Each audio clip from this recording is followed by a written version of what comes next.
kalau umpamanya mau pergi menerima telepon atau mau video call, dia naik di bukit dulu. Jadi kami ada appointment dulu. Besok ya jam sekian harus ke bukit. Oh iya Umi, mereka pergi ke bukit, baru kami bisa ini. Tapi kadang-kadang jaringan juga yang tidak bisa bersahabat dengan mereka.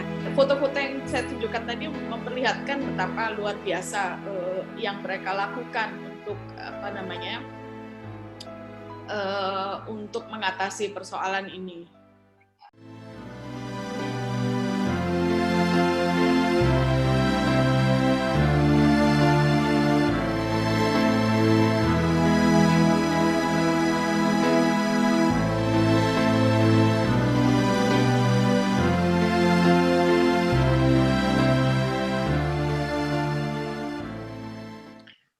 Actually, what I did with the stories is I follow what Bu Neneng told before, that COVID should not hinder us for conducting research.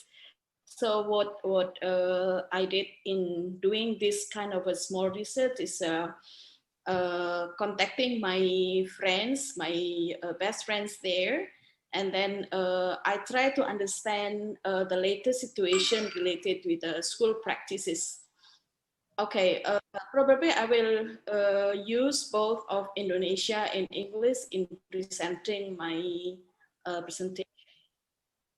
Okay, so this is the thing when we are talking about Malaysia and Indonesia border. It is very common for people to understand that border is signified by the nature of the porous and permeable border. People are closely related through their long history of connection, and then they also share multilingual, and then also multicultural places. So that's why no wonder that Indonesia di dadaku, Malaysia di perutku means how then they try to keep the spirit of Indonesianness despite their dependency, high economic dependency on Malaysian side of the border. So people in the border usually back and forth between Indonesia and Malaysia. This is something that in a state point of view always be problematized, but of course this is no big thing for the borderlanders themselves. Yeah. Okay. So this is my ethnographic research site. Okay, this is Indonesian map, and then also a part of the Malaysia. What I'm doing is doing research on a Sebatik island. Actually, this is a small island that divided into two, very close to Tawau, and then also to Nunukan Indonesian side. So people from Sebatik only need like 30 minutes for going to Tawau. And then also like just cross the land border, like this is that it seemed like there is no border in the island itself. Yeah? Okay, so this is the picture of the island. This is Batik Island. Tawau is here, and the Nunukan Island is here. And then this one actually is the big land of Borneo. Okay, this is the general description of Indonesia-Malaysia border in terms of education. So actually through the law on 1984 and then also the law on education in 1990, so all the children on the education age should enter the schools. That's a compulsory study for 6 years and then follow it by the 9 years. In Sebatik Island itself, the government provides primary and junior high schools, but in fact, this is not enough to accommodate. Yeah, and on the other side, the situation of the border is what is it? Natured by the relaxed border, short distance from Indonesia to Malaysian side, and the existence of relative in Malaysia, and it becomes reasons of the preference for the students from the island to have to continue or to have study in Malaysian side of the border. Means in this way is going to Tawau. And that's why then, when we are talking about this phenomena, some issue may arise, like the emerging of a border identities with their character of shifting and multiple, and then hybrid identities, and then also the very rampant practices of pragmatic exercise of citizenship. The meaning of pragmatic exercise of citizenship is some women, they prefer for birthing in the Malaysia hospital. Of course, this is for the fact that Malaysia has a better medical condition. More importantly, it's because with this way, they may obtain birth certificates for the children, and it means they may claim the Malaysian citizenship. And with this kind of thing, so children who actually the parents are Indonesian could attend schools in Malaysia, and hopefully the parents hope that in the future they will have a better social and economic opportunities. Okay, but then there are some changes happened since 2000. I call this as a tightening and hastening of borders from the two states. So then Malaysia start to prohibit migrant workers from getting married and having children during their contract. And it makes the growing number of stateless children, which was estimated to be about 50,000 children in Sabah. Maybe Pak Saf may add this data. And at the same time, on the Indonesian side of a border, since Reformation 1998, so there are changing on the national orientation toward peripheries, including in education. Government give more attention to the improving facilities at the peripheries, or in this case on the border.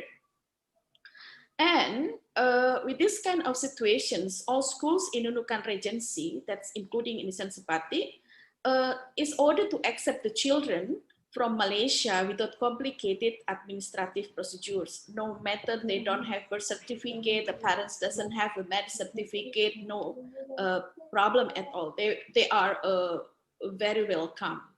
And with this kind of changes, there is a kind of a situation in which there is a educational reorientation by actual reverse flows of schooling. So in the beginning, there are tendencies that the students from Indonesia go to Malaysia, but by right now, because it is also not allowed by the Malaysian law, so students,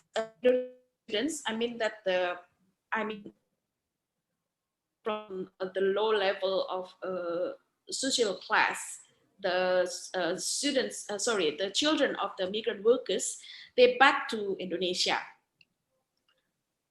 Okay, and then this is my notes from my research in Sebatik Island. How then not only government that try to provide facilities for education at the border, but the private the private education also show there a very high, very good participation. If I can mention, about 34% for the educational facilities are provided by the private institution. Either they are coming from the religious background or other social background. Yes, okay. So in this way, I try to understand the changing of the situation at the border after the, during, and of course, I cannot say after because it hasn't ended yet, but it is about the during pandemic, what the problem they have, and then what they do with that. And in this way, once again, follow to what Mbak Neneng say, I use, of course, I cannot go there. So what I do is just calling my friends there, and then we discuss about the current situation. So this is the things. I have two institutions, that's Pesantren Asadia and Sekolah Tapal Batas.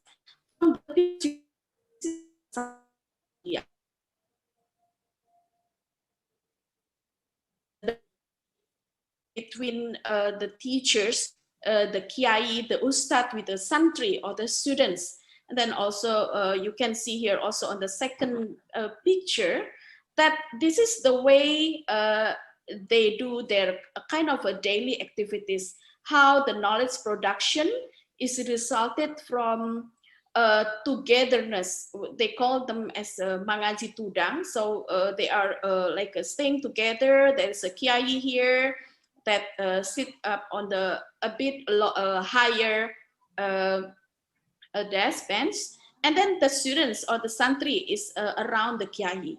You can imagine if this is the thing, so how then it should be completely changed after the pandemic. And then I want to show you also the second one. This is the sekolah tapal batas. If the Asadia pesantren has many number of students, there are 600, but the sekolah tapal batas only have about 43 students, if I'm not mistaken, until right now. But what is interesting, and what I also want to show my appreciation to the pioneer of the sekolah tapal batas is the Ibu Bidan Zuraida. She is also here, I guess. Is the location of the school. You can see here that the location of the school exactly at the boundary of the Indonesia, Malaysia, surrounded by forest, surrounded by palm oil plantation. And you can see here, this is garis batas negara RI Malaysia. So this is the point where the location of the border. So it's very remote, and of course, signal. I mean that all this kind of modern technology is not easy to access. Okay, and then here. Okay, I'm back again to what I said before, that this is the character of education at Asadia and Sekolah Tapal Batas. In these two schools, I found that the santri are educated within a socio-spatial consciousness, means that circumstance whereby individual and communities are socialized as members of territorially bounded communities or socially constructed one in a pesantren at the border area with the outcome as santri citizens.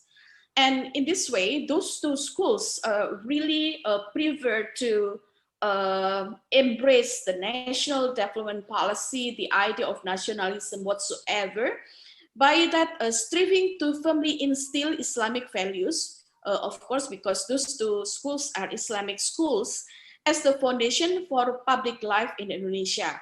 And then in this way, particular version of modernity and national consciousness were taught to the santri altogether with the preservation of the pesantren's tradition.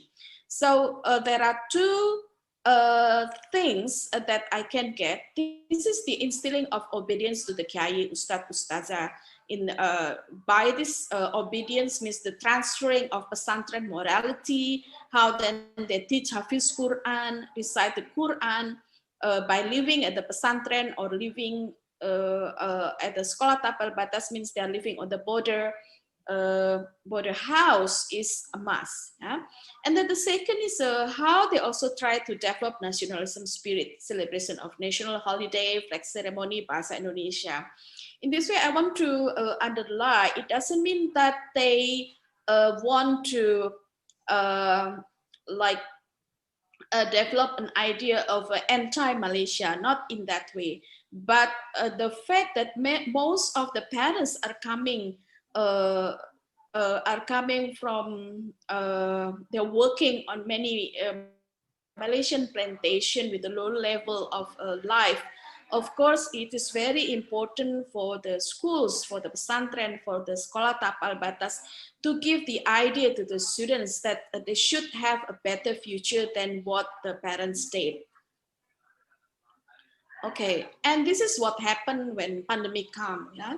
So at the pesantren Asadia, half students stay at the boarding, half back to the parents' house, and then the program is through the Zoom meeting, and then also WhatsApp, and then in this way, absolutely problem with the gadget and quota and the signal also coming.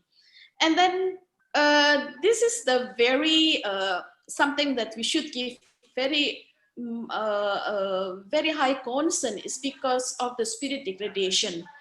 My friends there at the pesantren shared with me, for example, that he found that some santri, for example, now back working at the palm plantation, like help the parents, and then it seems like the parents are very happy because then the students help them. This is actually related to the previous presentation when there is a border. There is no boundary in the house between what they have to do as the students and what they have to do as the children of the parents. And then in this way, the pesantren try to come to the students' house, because in some cases, the signal is really cannot be reached. So no other choice, with all the risks, the students, the teachers come to the students' house. And then it is getting worse because parents' earning also affected by the closing of Malaysia border. And then also, this is what I can find from the conversation with Ibu Suraida in Sekolah Tapal Batas. So because of the reason of health and safety of the students, and then also of the teachers, so students back to their parents' house at Malaysia Plantation. Absolutely, again and again, Zoom, WhatsApp, signal becomes problem. Gadget, we can, if they are coming from the lower class of family, so this is a big thing for them to get gadget. Huh? So to overcome this, once in a week they have meeting at the boundary. And then also there is a finding parents with limited capacity to educate also arise problem. The students as a stress and boredom, and rather than they are working with the material from the school, they become more busy with the gadget. Okay, this is the things that we can find at the Sekolah Tapal Batas. So the teacher here, and then also the children of the students of the workers, you can see from the face, this is, they are Timorese, I guess. And then also, this is the things. So they are working under the palm oil. And then this is the parents. They get the material from the teachers. Ya. Kemudian yang paling rasional saat ini itu adalah tidak membuat target-target yang setinggi sebelumnya gitu. Jadi misalnya hafalan gitu, itu suatu hal yang sangat penting kan bagi, karena nature-nya adalah sekolah agama gitu, itu menjadi dikurangi misalnya. Tapi yang paling penting saya rasa mereka itu adalah menjaga gitu ya. Tadi kalau disampaikan oleh Alikan adalah mental health dari student, saya pikir itu yang sedang diusahakan dengan sangat keras oleh para guru yang ada di sekolah-sekolah perbatasannya. Jadi mereka bahkan dalam beberapa kesempatan itu mengunjungi siswanya yang tidak bisa pergi ke sekolah. Tapi kemudian ada persoalan lain, karena kemudian anak-anak yang kembali sekolah, tadi Pak Edi misalnya menyampaikan boundary-nya tidak jelas, anak-anak justru kemudian malah bekerja di kebun. Dulunya itu kalau di perbatasan susah sekali membuat anak-anak bersekolah, karena orang tua orientasinya itu tidak ke pendidikan, kemudian itu berubah. Nah, karena kondisi pandemik, anak-anak kembali ke sekolah, orang tua tidak punya kemampuan yang cukup baik untuk menemani mereka di dalam proses belajar sehari-hari. Ya gampang saja balik ke kebun, kemudian menjadi menanam lumput laut misalnya. Itu tantangan luar biasa gitu. Jadi tidak cuma persoalan gadgetnya saja, tapi juga adalah mentality yang berubah, dan memang susah sekali kondisinya gitu. Tapi ya foto-foto yang saya tunjukkan tadi memperlihatkan betapa luar biasa yang mereka lakukan untuk untuk mengatasi persoalan ini. Saya kira itu Pak Joni. Conclusion that I can say is changing on the modern practices of the pesantren Asadia and Sekolah Tapal Batas is what today happen, as what also happen in other places in the world. And then something very crucial is a question about the future of education at Pesantren Asadia and Sekolah Tapal Batas Because there used to be social consciousness are broken because of pandemic. And absolutely, I appreciate the various effort from the schools to adapt with the new normal situation with all the obstacles they have. I think that's all from me. Thank you. Thank you. Back to Pak Johnny. Thank you, Bulina, for your presentation. It's very nice and interesting that Garuda di dadaku, Malaysia di perutku, internet di sekitarku. Ya, terima kasih banyak, Bulina. Ini sebetulnya kan ada juga yang hadir dari Sebatik. Mungkin dari ASA. Iya, Bu Zuraida. Ya, silakan Bu. Silakan Bu Bidan. Assalamualaikum warahmatullahi wabarakatuh. Waalaikumsalam warahmatullahi wabarakatuh. Alhamdulillah sangat senang sekali ikut kegiatan presentasi ini. Dan pertanyaan tadi Pak Joni itu alhamdulillah selama pandemi ini tetap kami setiap hari itu memberikan pembelajaran pada anak-anak. Ya, anak-anak pun juga senang walaupun mereka rindu dengan ketemu dengan gurunya. Kadang-kadang siswa kami, Umi kapan lagi bertemu ya? Kami mau sekali ketemu, kami kangen, makanya kami adakan sekali seminggu pertemuan dengan siswa-siswa. Pada saat bertemu mau peluk kami, tetapi kami sampaikan tidak ingat boleh. Harus jaga jarak, harus pakai masker, kemudian juga tidak bisa berpelukan. Nah, jadi padahal dia kangen sekali dengan kami. Nah, untuk pembelajaran, jadi apa yang kami sudah berikan secara daring tadi, itu kami evaluasi, mereka paham atau tidak. Kalau umpamanya dia paham, alhamdulillah. Kalau tidak, itu kami jelaskan, khususnya pada matematika.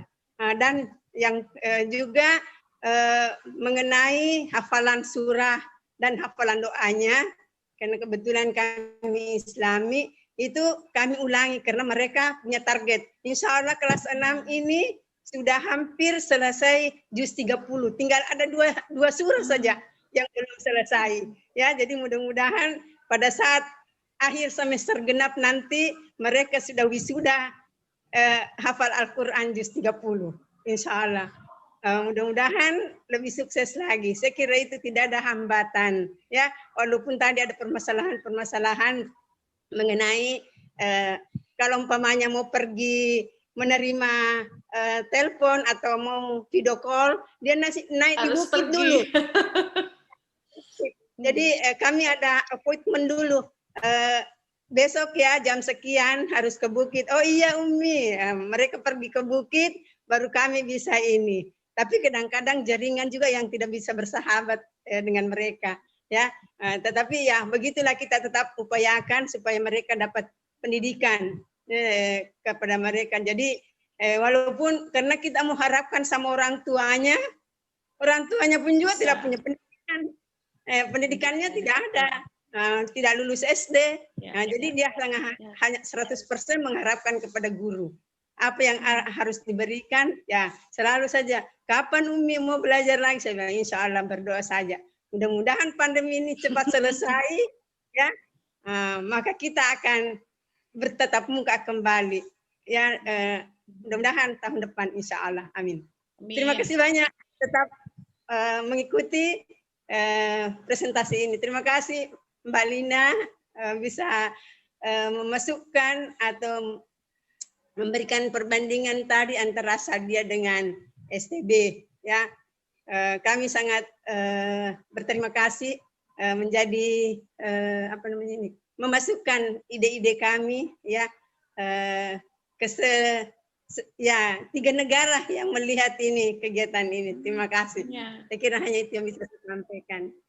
Semoga lebih sukses untuk kedepannya dan bisa membantu anak-anak yang ada di perbatasan. Kami sangat mengharapkan itu supaya tidak bertambah 4 generasi. Mudah-mudahan generasi kelima ini pendidikan semuanya. Amin. Janjian kita nanti rame-rame di Sebatik. Ya, kami tunggu. Dengan Pak Sam dan Pak Alikan dan Bu Neneng. Ya, Insya Allah. kami tunggu di perbatasan antara Malaysia dan Indonesia.